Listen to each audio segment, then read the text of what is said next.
Well, thank you very much. It's an honor to have a friend of mine here, Viktor Orbán, the Prime Minister of Hungary, and he's done a fantastic job. He's a very powerful man within his country, but he's also beloved. They love Viktor, and people that know him do. He's run a really great country, and he's got no crime, he's got no problems like some countries do, but probably has a couple of things that I don't know about, maybe that I don't want to know about. But he's a very special person. I've known him for a long time. We're going to be talking trade. We're going to be talking a little bit of Russia, Ukraine. We'll be talking about energy and energy prices. We have energy down to a pretty low point right now in the United States. We're drilling, drill baby drill, we call it. But energy costs are very low. Our general costs are very low. And I just saw that Walmart came out with a statement last night. They've done it for many years, that Thanksgiving this year will cost 25% less than Thanksgiving last year under Sleepy Joe Biden. So that's a big difference. That's a big difference. 25% less Thanksgiving. And I think that's a very good chart. They include everything that you need for Thanksgiving. So it's 25% less this year than it was last year. And that's true. That's emblematic of the rest of prices. Energy prices are way down from what they were last year. Inflation is almost non-existent. We have inflation down to a very low number, whereas Biden, as you know, is the worst inflation in the history of our country. So we're doing very well. We have a shutdown, as you probably know, because the Democrats have gone, they're crazy. They're crazy. But they don't care if they hurt the country. But we've approved it 14 times. We've approved a opening up 14 times, and they keep rejecting it. And I guess maybe they will again. Let's see what happens. They want to have a lot of bad things happen, bad things for our country. We're not going to give $1.5 trillion to people that came into our country illegally. We're not going to do it. To people who came from prisons, they came from mental institutions, drug dealers. They want to give them medical care. $1.5 trillion. And we're not going to do other things that they're requesting also. So I just want to welcome this really good person. I know him very well. He's a good person, and he's a great leader, and he's loved in his country. And Viktor, would you like to say a few words? Thank you very much, President. Thank you. First of all, may I say that thank you very much for the invitation. It's good to see you, President, back to the White House, and good to be back after 6 years, anyway, again, to see you here, as we have met last time. The reason why we are here to open a new chapter between the bilateral relation of the United States and Hungary, basically because during the Democrat administration everything was ruined. So after your leaving president, everything was basically blocked, ruined, cancelled, a lot of harm done by the previous administration.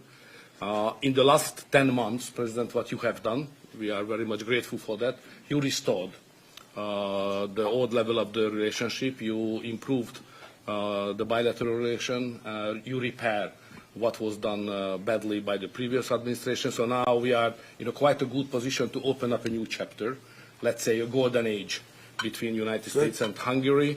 And we have plenty of suggestions for today: economic cooperation, military cooperation, and political cooperation. And the main issue, probably, President, you know we are neighboring Ukraine, which is in war.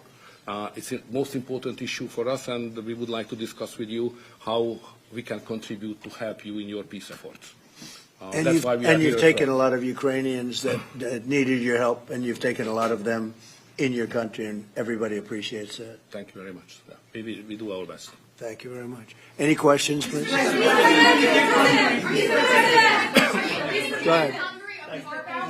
Thank you, Mr. President.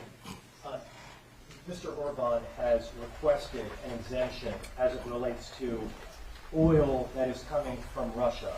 Is that something that you are prepared to do? And may I ask Mr. Orbán a question in regards to that very issue? Sure. We're looking at it because it's very difficult for him to get the oil and gas from other areas. As you know, they don't have the advantage of having sea. It's a great country. It's a big country, but they don't have sea. They don't have the ports.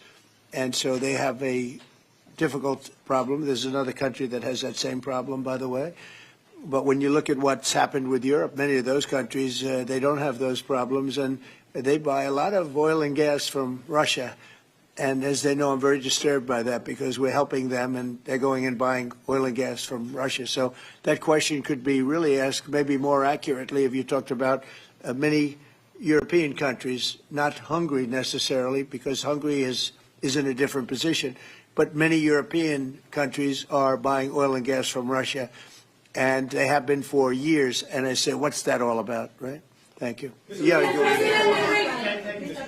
So that will be one of the issues for today, to explain clearly what would be the consequences for the Hungarian people and for the Hungarian economy not to get oil and gas from Russia, because we are supplied by pipelines. Pipeline is not an ideological or political issue, it's a physical reality, because we don't have port, exactly as the President explained to you. So we will negotiate on that point. It's vital for us anyway. Mr. Orbán, there are two pipelines, as I understand it. There's a pipeline from Ukraine and there's a pipeline from Croatia.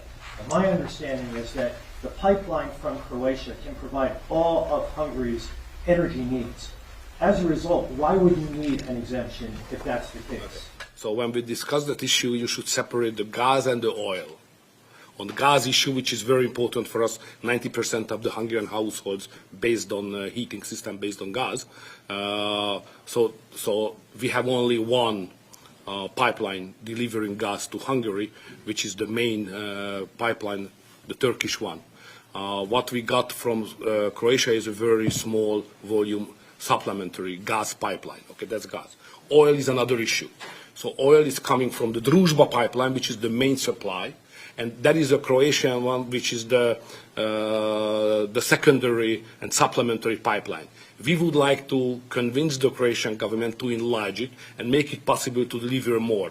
Under these circumstances, it cannot be the main pipeline. It's just supplementary. But later on, with some big investments, it could serve better the interest of Hungary. Yes, please go ahead. Thank you. Many people see this nation not just as an encounter between two countries, but as the symbol of the strengthening of a new conservative world alliance. Would you agree with that interpretation? And how do you see the future of Europe in the light of leaders like Viktor Orbán stand up to Brussels bureaucracy and the globalist agenda? Are you from Hungary? Yes, I figured. The fact is that he's a great leader, and he's respected all over, not necessarily liked by some of the leaders, but, you know, those leaders are proven to be wrong. If you look at his stance on immigration and other things, you know, if you look at Europe, they've made tremendous mistakes on immigration. It's really hurting them very badly. He has not made a mistake on immigration. So he's respected by everybody. He's liked by some. And I can tell you, I like and respect. I'm a double. I like and respect him. And that's the way Hungary is being led. They're being led properly. And that's why he's going to be very successful in his upcoming election. May I have a comment Please. on that? You know, language is important because the Anglo-Saxon terminology is different from the European one. So to use categories can create some misunderstanding. So I would like to be clear as much as we can. We are the only government in Europe which consider itself as a modern Christian government. All the other governments in Europe are basically liberal leftist governments. So we try to do something from 2010 which is different from what the others are doing, even at the philosophical level and at the level of practice as well, as just the President described it, like migration. So we are kind of a special island of difference in a liberal ocean in Europe, and we consider ourselves as a modern Christian government. That's the proper category to describe what we are doing. To both of you. We're talking, but we'll report on that later. Meetings with Putin. We were talking about that with Victor. He understands Putin and knows him very well. And I feel that, I mean, I'm going to let you say what you think, but I think that Victor feels we're going to get that war ended in the not too distant future. Victor, do you want to talk about that? I'm strongly convinced. So the question is whether we Westerners are unified or not. The problem is that the President has huge peace efforts, which are just splendid and very positive for the European continent and all the peoples of Europe. But at the same time, we are not unified because Brussels and the Europeans has a different approach to the war. So the only pro-peace government is the United States government and the small Hungary in Europe anyway. All the other governments prefer to continue the war because many of them think that Ukraine can win on the front line, which is a misunderstanding of the situation. So it's a complicated issue. We will discuss it. It requests not just 2 minutes to respond to your question, but rather than our lecture. Sorry, not to continue more than that. To both of you. So you would say that Ukraine cannot win that war? You know, miracle can happen.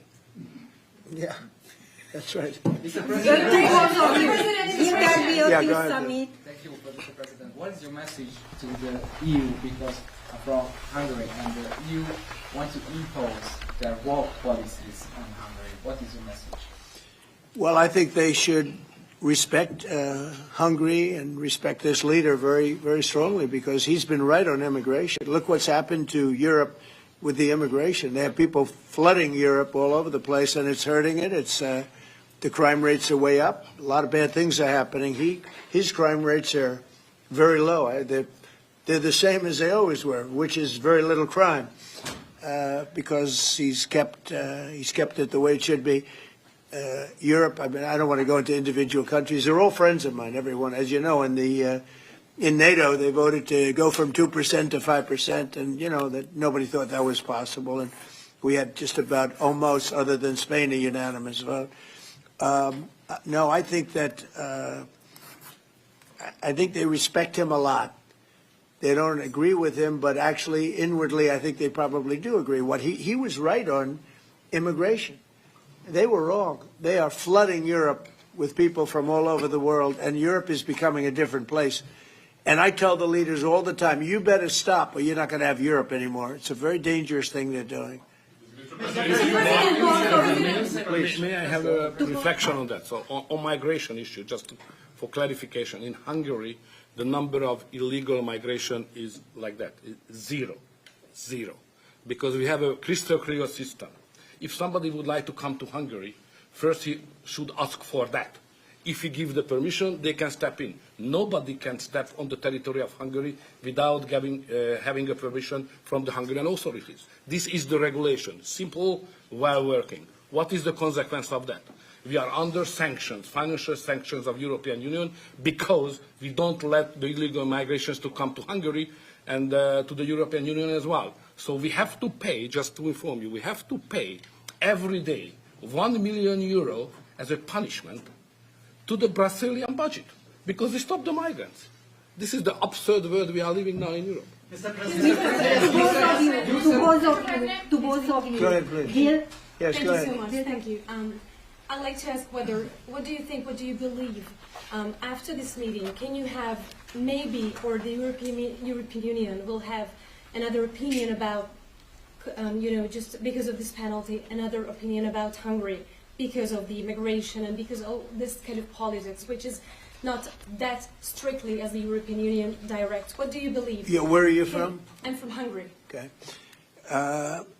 I do have that conversation with them, and I respect and like them. You know, they're all friends of mine. I think pretty much every single leader in Europe is a friend of mine. We get along really well. They've done everything I've asked them to do with NATO, etc. The only thing they continue to do is buy oil from Russia. That's not too good. But I told them they should respect this man. They can also learn from Viktor. Viktor has had a very hard stance on, more than anything else, immigration or even illegal immigration. He literally has accepted no one over the years. Think of how much greater these countries would be if they didn't have the tremendous crime that has come in with the immigration. People just flowing into Europe. They've got to stop it. And not only stop it, they have to reverse it. They have to get them out. We've done that here. We have 0 people coming in now. The borders are closed. We take people, but we take them legally. But we've done it very strongly, and we're moving hundreds of thousands, millions of people out. We had, of the 20 million people, 25 million, nobody knows even what the number is. They never knew. Biden had no idea. He had no idea. I don't believe he had any idea what was happening, because he wasn't about open borders. But we had open borders, and we had millions of people come in, and they were coming in from jails. They were coming in from mental institutions. They were coming in as drug dealers. We had 11,888 murderers. Half of them committed more than one murder. We're getting them all out. We're getting them out. He doesn't have that problem. But Europe does have that problem. Other parts of Europe have that problem.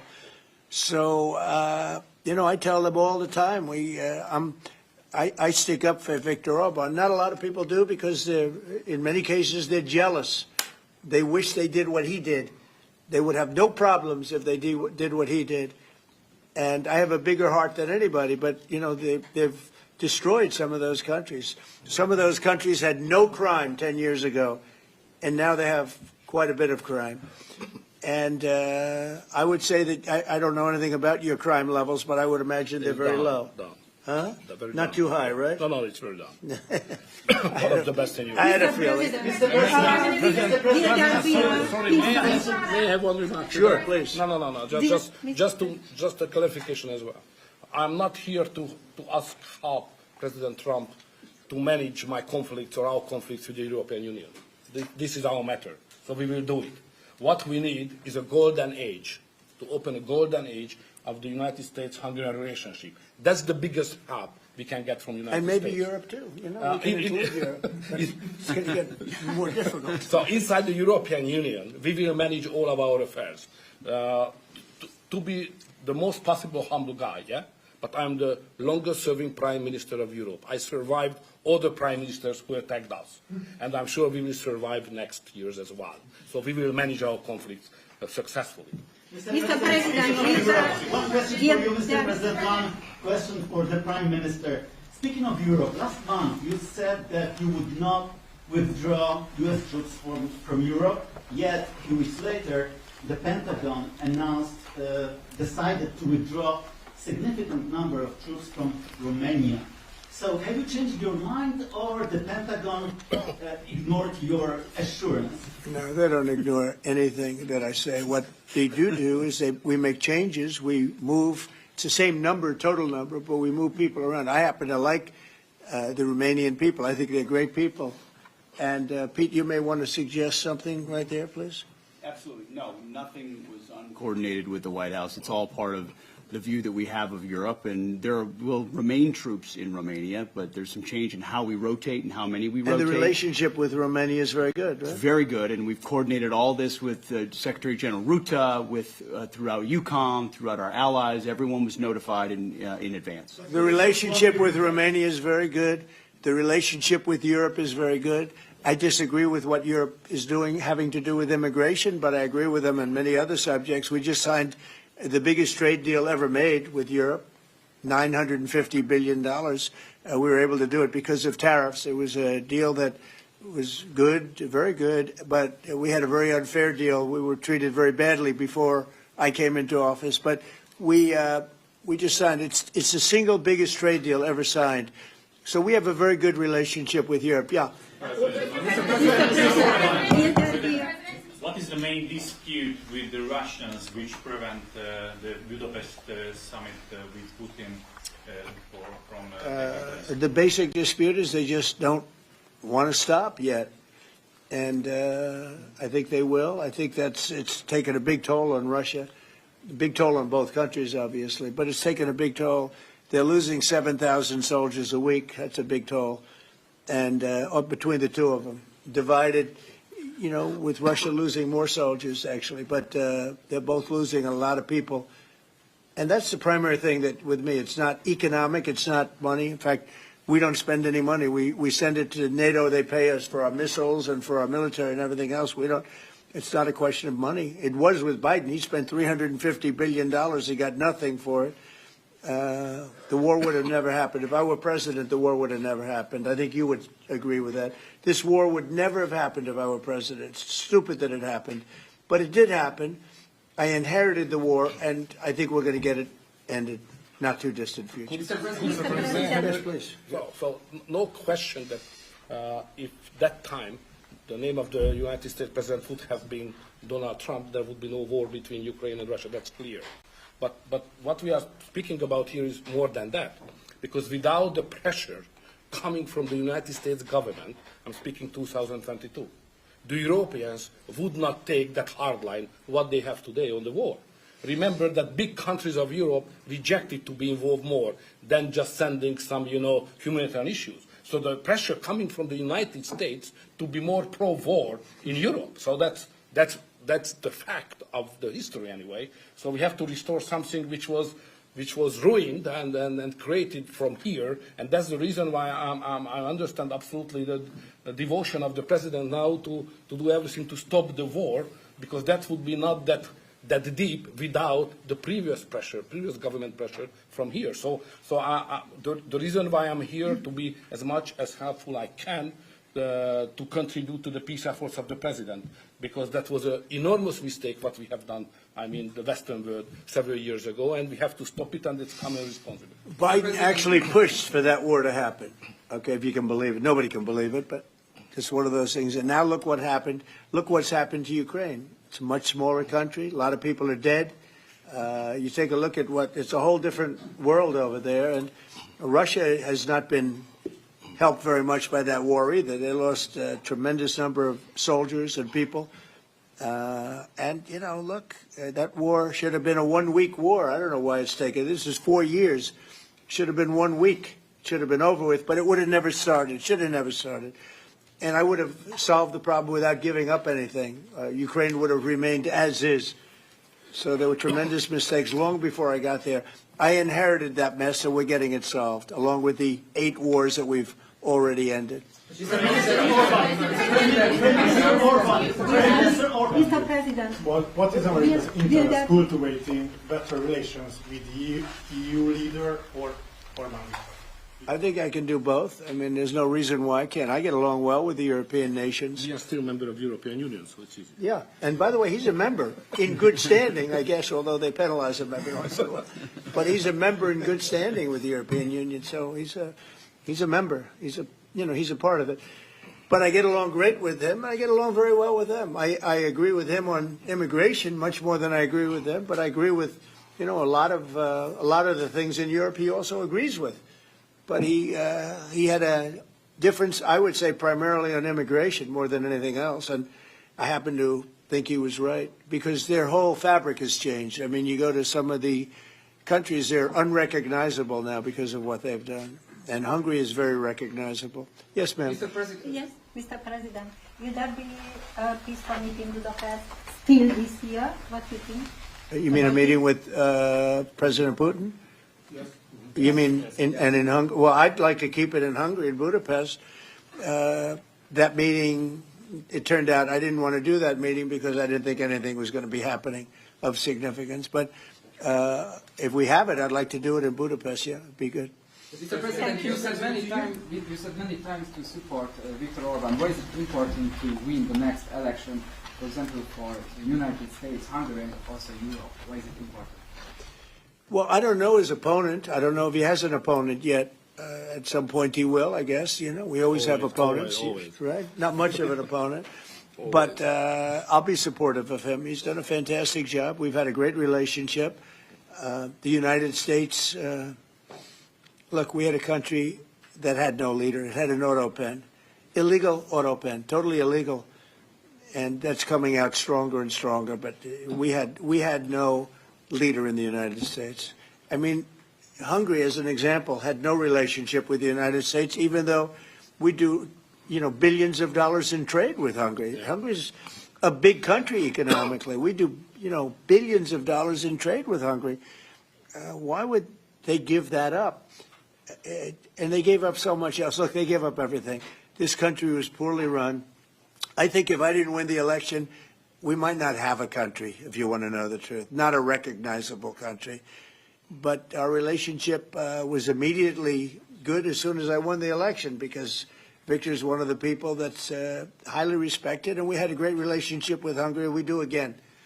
That was an easy one. Yeah. Do you and Prime Minister Orbán agree on ways to put pressure on President Putin to come to the negotiating table to end the war in Ukraine? I think we agree that the war is going to end. Sometimes people have to fight it out a little bit longer, but I think we agree that the war is going to end in the not-too-distant future. Do you want to talk about that, Victor? I have some ideas, and I will I will present it to the President. How to stop it. Mr. Prime Minister, Mr. President, since you brought up the Walmart Thanksgiving meal, Yeah. and it is cheaper, but it also contains less. As affordability, Well, I haven't heard that. You're telling me. Who are you with? Who are you with? I'm with NBC News, sir. Fake news. NBC. You're fake news. What a NBC's gone down the tubes along with most of the rest of them. If I ask, why do you think there's such a disconnect between the economy that you're describing day to day and the way many Americans say they are feeling and they're concerned about? Well, they feel better about our country right now, other than the shutdown, obviously, which is caused by the Democrats, could be ended by the Democrats in 2 minutes. They feel much better. We have more jobs. We just set a record on jobs. You do know that. We have more investment in our country than any country in history. We're over $18 trillion as of this moment, and we're going to be maybe at 20 or 21 trillion by the time I finish up my first year. And there's been no country, China, no country in the world that's done anywhere even close to that number. Your friend Biden, as an example, in 4 years was less than $1 trillion. We'll be at 21 trillion in 1 year. So there's no country that was even close to that, and our country was a laughing stock all over the world. We have more jobs, we have more potential than any other country, and frankly, we're the hottest country right now. Victor said to me before, we're the hottest country anywhere in the world. Think of it. We'll have $21 trillion invested. We have auto plants pouring back in. We have AI pouring back in. We're leading China in AI by a lot. We're leading everybody in every category. There's no category that we're in second place. So I just heard this yesterday that Walmart said that the Thanksgiving was 25% more expensive under Biden. That's a big, to me, that's a big number, because Walmart's respected. I mean, Walmart is Walmart, and, you know, they're giving you prices. So that would mean that the whole series of pricing and costs, you know, the groceries and everything else, it was a con job. It was a con job. Affordability, they call it, was a con job by the Democrats. The Democrats are good at a few things: cheating on elections and conning people with facts that aren't true. It was 25%. Walmart just announced it 2 days ago. 25% cheaper this year will be cheaper to have Thanksgiving than it was a year ago under Sleepy Joe Biden. You say affordability is a con job, as you put it. Say it. You said affordability was a con job, and you didn't want to. You said last night you didn't want to talk about affordability. I talk about it. When did I not want to talk about it? I talk about it all the time. We are much better than Biden and all of them. Now, just so you understand, do you remember that the Biden administration had the highest inflation in 48 years, but most people say ever recorded? Do you remember that? Right? Do you remember it? Did they have the highest inflation in 48 years? Did they? Just answer me the question. You know the answer. The answer is yes. They had the worst inflation in 48 years. We have almost no inflation. We're down now to 2%, and we'll be at maybe 1%. You want to always stay above 1%, actually. You want a little tiny bit of inflation. We're at a perfect number. They were at the highest level in recorded history, okay? And when you talk about affordability, that one fact. Now, let's talk about the second biggest subject after inflation, energy. We're going to be at $2 gasoline. We're going to be approximately $2 very soon. We're a little bit above $2 right now for gasoline. Now, under Biden, it was $4.50. It even hit $5, but it was $4, $3.50. We're going to be at $2 a gallon. So gasoline's much less. Energy costs are less. When you have energy and when you have gasoline less, everything else follows. It's such a big category. So when you have lower energy prices, which I think you admit we do substantially, that means everything else. So we are the victors on affordability. But if I watched that election, which I was not much involved in, I didn't support Virginia, the candidate, didn't do a lot of support for the other candidates. They asked me about Cuomo, and I said, well, it's a question, do you want a thug or do you want a communist? I mean, that was my response. So I wasn't involved in that stuff too much. But I will say this. If you look at affordability, which they campaigned on, they lied because they talked about, oh, prices are up. No. Prices are down under the Trump administration, and they're down substantially. Energy prices are down by 30, 35, 40%. Gasoline is way down. And the other big thing is inflation is way down. The biggest thing is inflation. The second biggest thing is energy. Energy is way down. And what's also down? Gasoline. Also, the biggest thing is inflation, and it's way down. We took over a mess, the highest inflation in recorded history. Some people would say 48 years. I'll take either one of them. But I believe it's the highest inflation in recorded history. That alone makes it impossible for them to have done a good job affordability-wise. And one other thing. When I came into office, Victor, 2 days into office, they were screaming at me about the cost of eggs. I was there for 2 days. Eggs had quadrupled. And I said, listen, I just got here. Let me check it out. And they were right. Eggs had gone up by 3-4 times. Within a period of a few months, we had eggs down to a normal cost. We did a great job on groceries and affordability. The only problem is the fake news. You people don't want to report it. And, in fact, I'd like to ask Caroline. Where's Caroline? I'd like to ask Caroline a question. Where is she?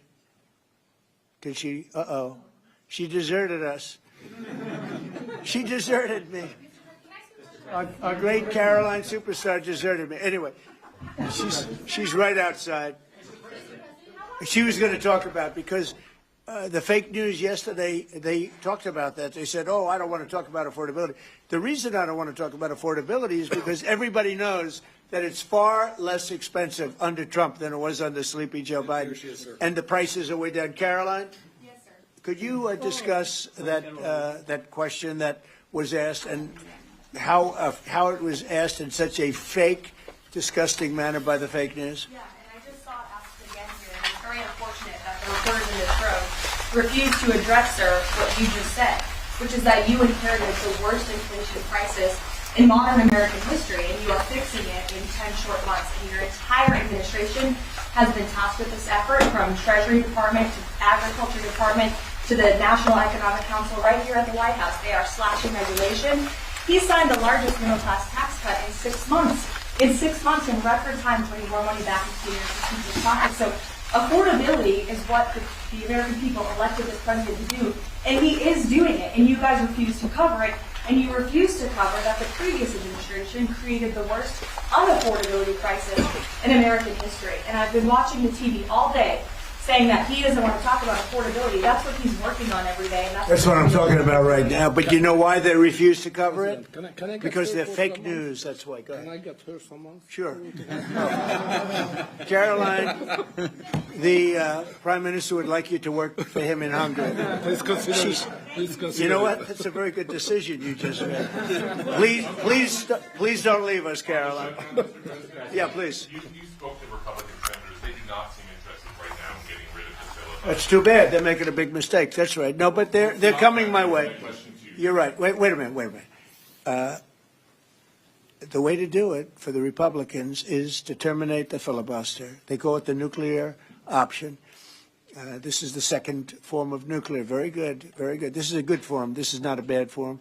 I would have been in favor of that a long time ago. But you know the Democrats are going to do that. And most of you will admit the Democrats are going to do that. So why aren't we doing it? And I think only a foolish person would be against that, especially when you realize that these are crazed people. These people are absolutely crazed, Trump derangement syndrome, whatever it may be. And I am totally in favor of terminating the filibuster, and we would be back to work within 10 minutes after that vote took place, and lots of other good things would happen. And it doesn't make any sense that a Republican would not want to do that. If they're not going to do that, then it seems like you'd have to make a deal with Democrats to end the shutdown. Here's some of the things that we'd pass if we terminated the filibuster. Voter ID, no mail-in voting, no cash bail, no men and women's sports, no welfare for illegals. You could go on and on. This is 2 pages of things we'd do if you did that. Without it, I don't know that you passed anything, because you can't deal with them. They're really irrational. They really are. But I was happy to see that a tremendous liability to this country, a woman that made herself rich in this country, Nancy Pelosi, has quit.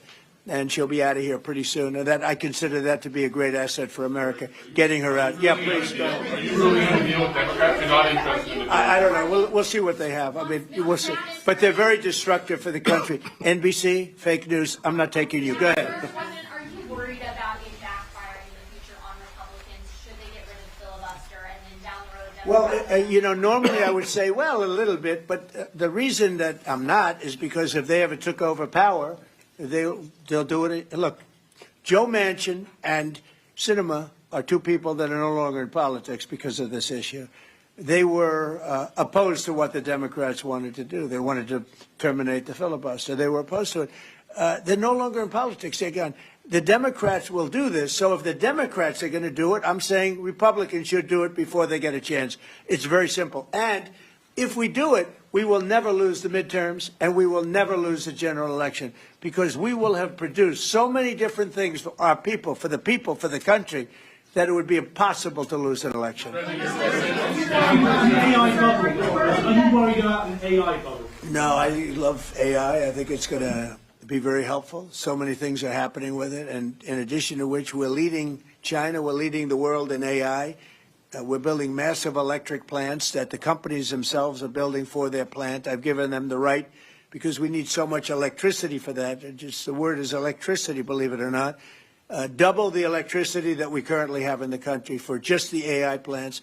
And I've allowed those companies to rebuild and build electric plants along with their facility. We're getting approvals done in less than a month, sometimes in 2 weeks for massive, beautiful, massive buildings. And no, I'm totally in favor of it. I think it's really going to be the wave of the future, and we're leading the world. We're leading everybody by a lot. How long do you think the shutdown will last? Mr. Orban, President, how long do you think the shutdown will last? I don't know. It's up to the Democrats. The Republicans have voted 14 times to open up the country, and the Democrats have voted 14 times to hurt the country, really. They should approve it, but they might not. That's why I like the fact that we terminate the filibuster. If we terminate the filibuster, the country will be open within 10 minutes after that termination because we'll take a second vote, which is the opening of the country, and the Republicans will vote to open the country. That's one of the reasons, not the major reason, by the way. I think it's less important than the other things that we get. But if we terminate the filibuster, the second vote that we will take will be to open up the country. It'll take 10 minutes, and the country will be open. Is there any room for bipartisanship? Because it seems like that's the main purpose of the filibuster, is to create some sort of compromise. So Well, it didn't work, obviously. So You're right. That was the purpose of the filibuster, bipartisanship, but that didn't work. So are you saying the next 3 years in Washington there shouldn't be? Well, no. If the filibuster is terminated, we will have the most productive 3 years in the history of our country. If the filibuster is not terminated, then we will be in a slog with the Democrats, and very little for either party will be done. So it's a good thing. Thank you very much, everybody. Thank you very much.